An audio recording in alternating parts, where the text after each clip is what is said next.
අයිබෝන් යම් ප්‍රශ්නයක් අහලා තිබුණා ඔබ දන්නවා අලි කෙන්ද පාවිච්චි කිරීම තුළ යම් කිසි කෙනෙකුට අපල උපද්‍රව නැති වෙනවා කියන කාරණා සම්බන්ධයෙන් මතයක් තියෙනවා. ඇත්තටම මොකක්ද මේ කාරණාව කියන කාරණා සම්බන්ධව මම ඔයාලට දැනුවත් කිරීමක් කරන්න. යන්ත්‍ර මන්ත්‍ර গুপ্ত ශාස්ත්‍රයේදී ඒක යන්ත්‍ර මන්ත්‍ර නෙමෙයි গুপ্ত ශාස්ත්‍රකරණයේදී විශේෂ රසායනික ඇතර මගේ රසායනික නම කියන්නේ නැහැ. අන්නේ රසායනිකය අන්තර්ගත වෙන යම් කොටස් සත්ත්ව කොටස් කීපයක් තියෙනවා. ඒ සත්ත්ව කොටස් කීපය මොනවද කියන කාරණාව සම්බන්ධ කියන කඟ වේනගේ අඟ. ඊට පස්සේ රයිනෝසිරස්ගේ අඟ. ඊට පස්සේ නරි අඟ. ඊට පස්සේ ඇතාගේ ලොම්. ඊට පස්සේ මිනිසාගේ නියපොතු කියන කාරණා. හරි? මෙන්න මේකේ මේ ඔක්කොගේම අන්තර්ගත වෙන එකම රසායනිකයක්. මෙන්න මේ රසායනිකය අර දියමන්තිකට යම් ශක්තියක් ගැප් කෙලෙහිද ඒ ගැප් කළ ශක්තිය එලෙසම පවත්වාගෙන යන්නේ ඍජු බව ශක්තිමත් බව සකස් කරන යා හැකි කියන යම් විද්‍යාත්මක පසුබිම් කීපයක් තියෙනවා. මම ඒ පිළිබඳ වෙනම කතා කරන්න යන්නේ නැහැ. මම සරලව ඔබට කියලා දෙන්නේ. ඒතකොට මේ අලි කෙන්දක් ජප කිරීම තුල අන්නර අපි ගැප් කරන ශක්තියක් වශයෙන්ම හැම වෙලේම ජනනය කිරීම ජනිත කර ගැනීමේ ලොකු හැකියාවක් තියෙනවා. ඒ වගේම තමයි තමට ඇති වෙන ඉදිරියේ පැමිණෙන බොහෝ දේවල් යටපත් කරගැනීමේ හැකියාවක් තියෙනවා. හැබැයි දැන් ගිහිල්ලා ඔක්කොම අලින්ගේ නැට්ට කපලා කෙනිගෙන්න උත්සාහ කරන්න එපා. මම ඔබට ඒ පිළිබඳ පැහැදිලි කරලා දෙන්නම්. අලියාගේ නැට්ටේ කෙන්නෙන් කවදාත් ඒ දේ වෙන්නේ නැහැ. ඒක වෙන්නේ අලියාගේ හිස් මුදුනේ යම් කාලයකට වැටෙනවා හිස් මුදුනේ තියෙන කෙස්. අන්න ඒ වැටෙන කෙස තමයි ගන්නවා. අති දුර්ලභ දෙයක්. ඔබ හිතන්නකෝ කැලේ අලියෙක්ගේ හිසෙන් වන්න ඉසකෑ ගහක් අඳුර ගන්න කැලේ මිනිහෙකුට හැමදාම අලියෙක් පස්සේ යන්න වෙනවනේ. ඒක ඕක කියලා කපාගෙන ආවා කියලා ඕක කෙරෙන්නේ නැහැ. නරියගත් එහෙමයි. අති දුර්ලභයි. සිගනල් මාණික්කයත් එහෙමයි. හරිද? අති දුර්ලභයි. ඒ ඇත්ත වාලම්පුරිය අති දුර්ලභයි. හරි? ඒක ඔළු දෙකේ සිගනල අති දුර්ලභයි. කළු දියමකුළුව අති දුර්ලභයි. ඊට පස්සේ අර විශේෂ හූනෙක් ඉන්නවා. ඒ හූනා හරි අති දුර්ලභයි. මේ දුර්ලභ දේවල් අපි දන්න තව කස්තුරි දුර්ලභයි. ගොරෝචන දුර්ලභයි. ඊට පස්සේ අපි දන්නවා මේ ඖෂධ වශයෙන් ගත්තොත් කඳුලස්ස දුර්ලභයි. කුඩ හැඩය මහා හැඩය ඊට පස්සේ දුර්ලභයි.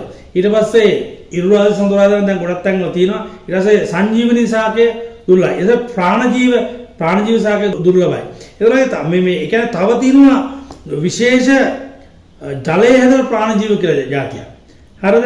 ඒක මම ඒක නම කියන්නේ නැහැ. ඒක කියන්න බැරි හේතුවක් තියෙනවා. හේතුව මම කියන්නේ ඒක දුර්ලභයි. අති දුර්ලභයි. ඒතකොට මේ අති දුර්ලභ දේවල් මිලෙන් වැඩි කරලා බෙන්නේ කලාතුරකින්. අන්නේ හැබැයි ඒ වගේම මොකක් හරි කරුමයකට දැන් උදාහරණ මිනිස්සු ගුප්ත ශාස්ත්‍රයේ බොරුයි කියලා උදවියට ටයිටන් කෝන් එකෙන් හොඳ උදාහරණ මේකක් ලැබුණානේ. කියන්නේ දැන් කවුරුත් කියන්නේ නැහැනේ ගුප්ත ශාස්ත්‍රයේ බොරුවක් කියලා. කියන්නේ අදෘශ්‍යමාන ශක්තියක් නැහැ කියලා. අර සාමාන්‍යයෙන් හාල් ගෝණියට දාපුවාම හාල් ගෝණිය උඩට මේ එක මතුවෙනවා. ඒතර පොල් ගෙඩිය උඩ තියලා යටින් කරකවුවාම කිසිදු අතින් ස්පර්ශ කිරීම නැවත පොල් ගෙඩිය කරකැවෙන. එහෙම වෙන්න බෑනේ. එතකොට ඒක වෙන්නේ කුමන හෝ ශක්තියක් නිසානේ. අන්න මේ අන්න ඔතෙන්ද ක්වොන්ටම් ෆිසික්ස් කියන දේ අපිට එකතු කරගන්න පුළුවන්. නමුත් ක්වොන්ටම් ෆිසික්ස් කියන්නේ බටහිර ඉගැන්වීම් කියන දේ වෙනම නිසා අපි ඒක මුලින්ම ඉගෙනගෙන පස්සේ ඔතෙන්ට එන්න පුළුවන් වෙයි යම් දවසක. ඒ නිසා මේ ඔය දුර්ලභ බොහෝ දේවල් වල ශක්තිය වෙනම ශක්තිය පවතිනවා. ඒ ශක්තිය අපිට සුබ ලෙස අසුබ ලෙස බලපානවා. උදාහරණයක් අපි ගත්තොත් එimhe දැන් මුහුදු ගොළු වෙල්ලා වාලම්පුරි කියලා අපරට වික්කනේ. ඒකේ යම් ශක්තියක් නැතුවම නෙමෙයි. හැබැයි ඒවා මිනිසු කරන්නේ බොරුවට හදලා විකුණන්නේ. අවසානයේදී වෙන්නේ අර গুপ্ত ශාස්ත්‍රය කියන නැත්නම් මේ අදෘශ්‍යමාන මං කියන්නේ ඕක විකිරණශීලීතාවය කියන. කියන්නේ හිතකර විකිරණශීලීතාවය කියන දේ පිළිබඳව පවතින මිනිසුන්ගේ පවතින විශ්වාසය කියන්නේ නැති වෙලා. හරි? අනිත් පැත්තට අපි ගත්තොත් එහෙම ඇත්තම වාලම්පුරේ කියලා ගත්තොත් අපි කියන්නේ ගෞරී කියලා. ඒක හරි ඒ හක් ගෙඩිය වම්මල දාලා පිමින හක් ගෙඩිය. අන්න ඒක තමයි සාමාන්‍ය ගන්න. එතකොට ඒක අති දුර්ලභයි.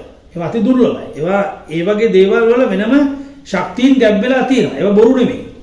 හරි? හැබැයි ඒවා ලෝකේ හරි නැහැ. නැත්තරම නැති තරම්. හරි?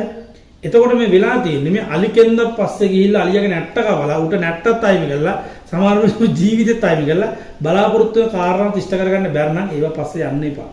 හරි? ඊට වඩා හොඳ දේවල් කරන්න දැන් උදාහරණයක් අපි ගත්තොත් එම රසායනික විද්‍යාවෙන් කරන්න පුළුවන් දේවල් තියෙනවා ඊට වඩා හොඳ දේවල්. සාමාන්‍ය රසායනික මම කතා කරන්නේ බටහිර රසායනික විද්‍යාව නෙමෙයි දේශීය හෙළ රසායනික විද්‍යාව ගැන.